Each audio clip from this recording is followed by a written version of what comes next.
आजच्या भागामध्ये सायली मधुभाऊजवळ बसून खूप रडत असते आणि म्हणते, मधुभाऊ सांगा ना, माझं आणि तन्वीचं काय नातं असेल? तिच्या माझ्या सवयी पूर्ण जुळत्या मिळत्या आहेत. खरंच हा योगायोग नसेल ना? मीच खरी तन्वी आहे का? सांगा ना मधुभाऊ, प्लीज, मी तुमच्यासमोर हात जोडते. खूप रडत असते आणि मधुभाऊ काही तिला उत्तरच देत नसतात. त्यामुळे ती सारखी सारखी तेच बोलत असते, मधुभाऊ मला ना त्या आजीने म्हटल्यापासून सारखे तन्वीचे भास होत आहेत. पहिले हे सगळं आठवलं की मला खूप त्रास व्हायचा, पण आता मला त्या आठवणी स्पष्ट दिसायला लागल्या आहेत. मीच खरी तन्वी आहे ना? सांगा ना मधुभाऊ, सांगा ना. तुम्हालाच माहीत आहे मी रविराज काका आणि प्रतिमा त्याची मुलगी आहे ना? कारण मला लहानपणी दुसरं कोणीच बघितलेलं नव्हतं. माझं दिसणं, माझा आवाज फक्त तुम्हाला माहीत आहे. सांगा ना मधुभाऊ.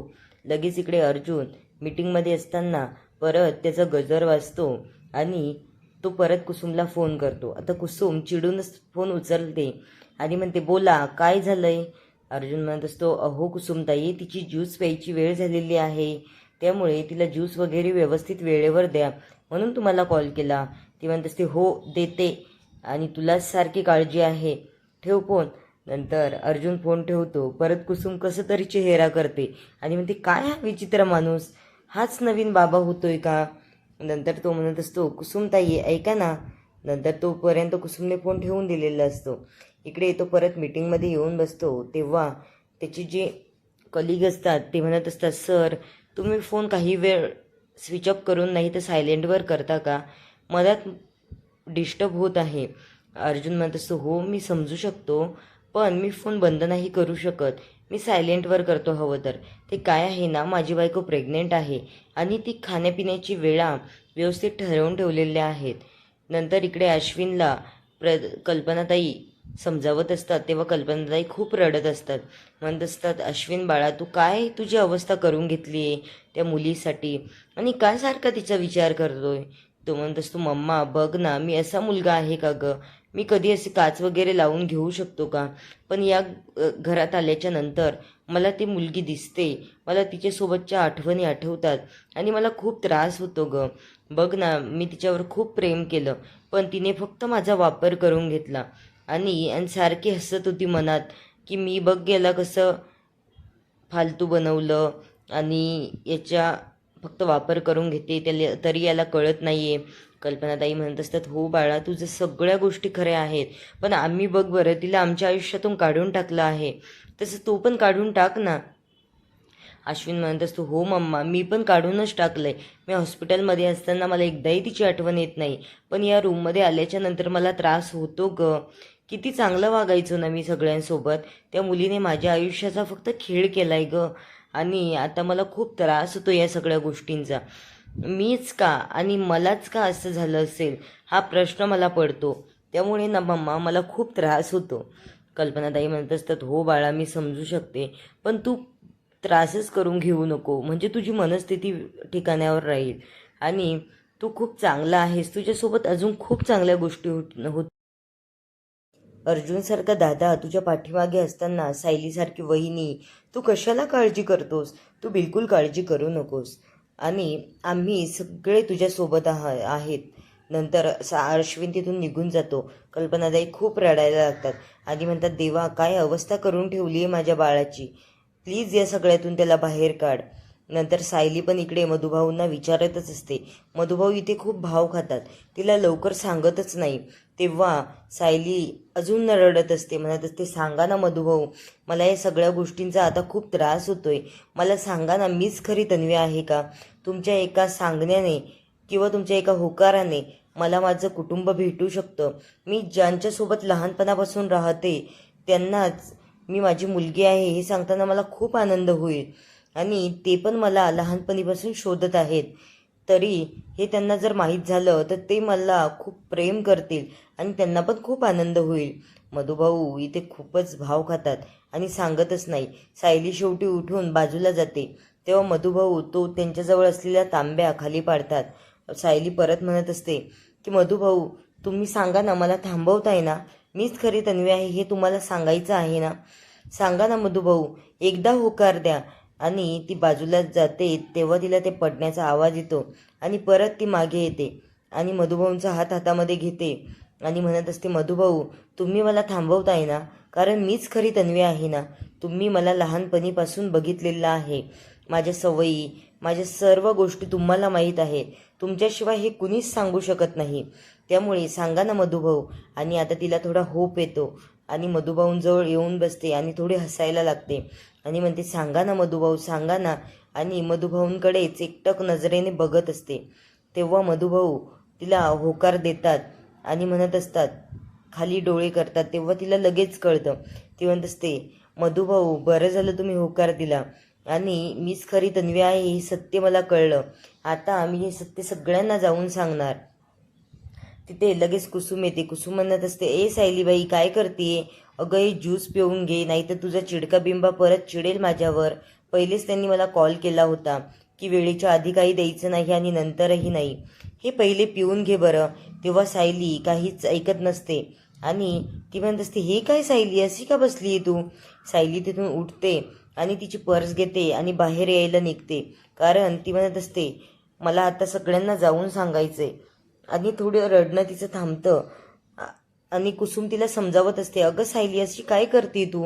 बोलत नाहीये, काही नाही, काय झालंय मला सांग ना. ती म्हणत असते, नाही कुसुमताई, मी तुझ्याशी आत्ता काहीच बोलू शकत नाही आणि बाहेर जायला निघते. नंतर कुसुम म्हणत असते, ए सायली अशी का करते तू? आणि कुठे चाललीस ग? मला सांगून तरी जा. अगं तो अर्जुन माझा जीव घेईल बाई, माझ्यावर जबाबदारी सोपवली तुझी. आणि तिचा जाऊन ती हात पकडते. पण सायली म्हणत असते, कुसुमताई मी सध्या तुझ्याशी काहीच बोलू शकत नाही आणि प्लीज मला जाऊ दे, काहीच विचारू नको मी कुठे चालली आहे काय ते. तेव्हा सायली तिचा हात झटकते आणि बाहेर निघून जाते. इकडे कुसुमला थोडं टेन्शन येतं आणि ती लगेच अर्जुनला कॉल करते आणि म्हणते, अरे बाबा अर्जुन, सायलीला काय झालं? तिने काहीच सांगितलं नाही.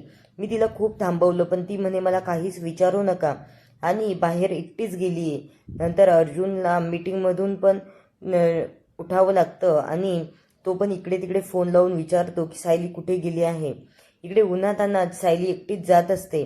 तेव्हा तिला या सगळ्या आठवणी आठवतात. त्या आजी म्हणत असतात, हीच माझी खरी तन्वी आहे, ती प्रिया खोटी होती.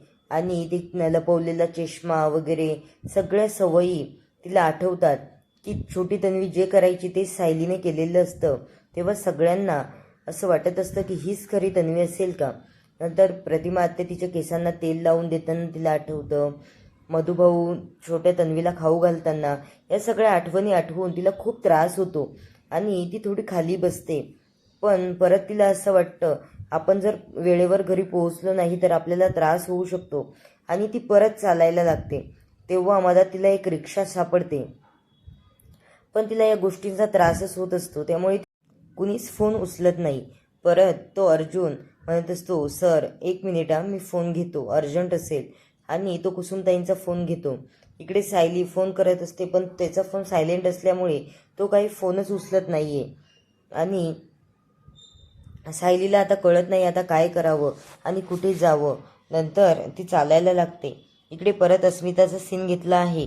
अस्मिता त्या सरांसोबत बोलत असताना ते म्हणत असतात, हो तुम्ही आमच्या कंपनीसाठी बेस्ट कॅन्डिडेट आहात, पण आम्ही तुम्हाला नाही स्वीकारू शकत, कारण हे बघा आमच्या कंपनीमध्ये खूप लोड असतो आणि तुमचं बाळाची जबाबदारी आहे तुमच्यावर, तुमच्याकडून ते नाही हँडल होणार.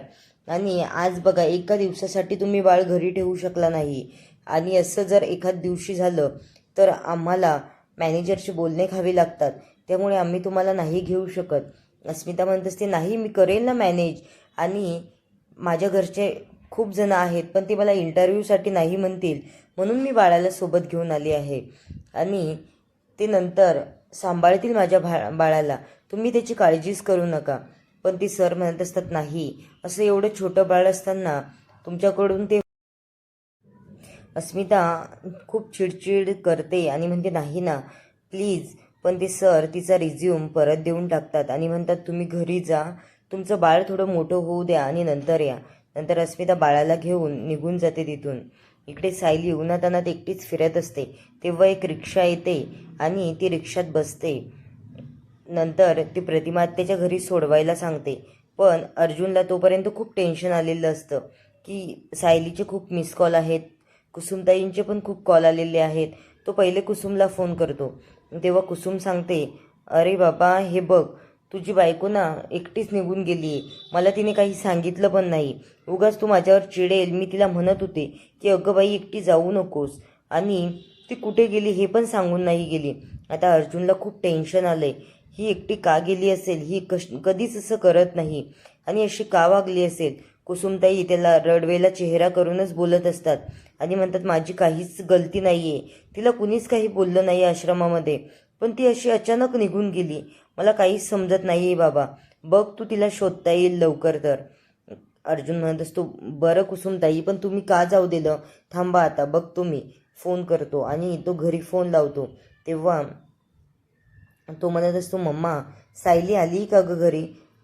कल्पनाताई म्हणत असतं, अरे नाही, मी प्रतिमाला कॉल केला होता तेव्हा प्रतिमाने मला सांगितलं की तू तिला घेऊन आश्रमामध्ये गेला आहेत, आणि मग असं का विचारतोय तू की आत्ता सायली घरी आली का म्हणून? अर्जुन म्हणत असतो, नाही मम्मा, हो मी तिला आश्रमामध्ये घेऊन गेलो होतो, पण थोडा प्रॉब्लेम झाला. तू काळजी नको करू, होईल सगळं व्यवस्थित. कल्पनाताई म्हणत असतात, हो काही लागलं तर फोन कर, आणि ती कुठे गेली हे पण आम्हाला कळव. तेव्हा अर्जुन म्हणत असतो, हो मम्मा, तू काहीच काळजी करू नको. आणि नंतर अर्जुन प्रतिमा आत्याला कॉल करतो, आणि प्रतिमा आत्याला कॉल केल्यावर त्या म्हणत असतात, अरे बाबा तूच आश्रमामध्ये घेऊन गेलाय ना तिला, मग ती कुठे गेली? इकडे तर नाही आली अजून, आणि घरी गेली का ते बघितलं का तू? अर्जुन म्हणत असतो, हो मी मम्माला कॉल केला होता, पण मम्माने काहीच सांगितलं नाही, आणि ती आता कुठे आहे हे पण मला माहीत नाही. पण ती जर घरी आली तर सांगा मला. प्रतिमा आत्या म्हणत असतात, हो अर्जुन, सांगते मी तुला. नंतर अर्जुन थोडा अपसेट झालेला असतो, आणि इकडे सायली तिथपर्यंत पोहोचते जाऊन. नंतर तिला त्या आठवणी परत आठवायला लागतात की ती घरात जाताना ती म्हणत असते, हे माझं घर असताना मी एवढे दिवस या सगळ्यांपासून दूर होते, आणि किती छान माझं घर, आणि माझे आईवडील इथे असताना मी वेगळेच कुणीतरी शोधत होते. नंतर तिला त्या आठवणी पुसट दिसायला लागतात. ती घरामध्ये जाताना रविराज काकांनी तिला सायकल आणलेली ती शिकवत होती.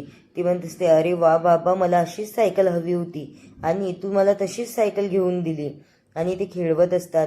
तेव्हा ती म्हणत असते, माझ्या बाबांना आणि माझ्या आईला किती आनंद होईल मी त्याची मुलगी हे सांगितल्यानंतर.